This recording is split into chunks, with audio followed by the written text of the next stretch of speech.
Our current crop of leaders, be it Albanese, Bowen, Dutton, whatever, they maybe have another 5, 6 years in politics before they ride off into the sunset and get their lobbyist funded job working for one of the big four banks or mining companies or any Mm. number of the other grifts that they'll go on to do.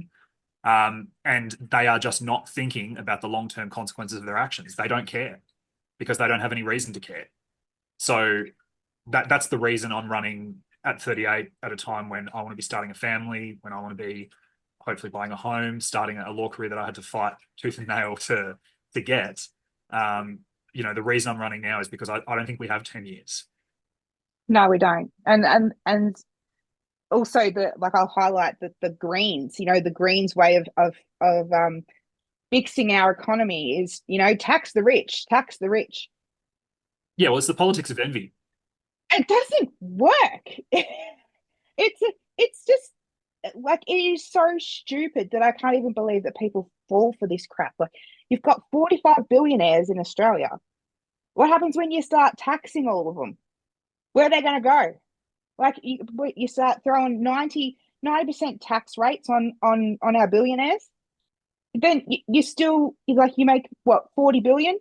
Well, here's the thing, right, Carly, is if we had What's our our whole way, yeah, what's our like if whole well, what's the world incentive? debt, Why our, would you our why would you debt? ever, yeah, exactly. Why would you ever try to excel or achieve or conserve anything?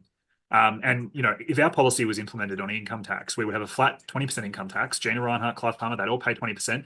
And you know what? I can guarantee you they're paying less than that now because the incentive for them to avoid tax is just like the great Kerry Packer once said, they're not doing such great things with it that we want to give them more, right?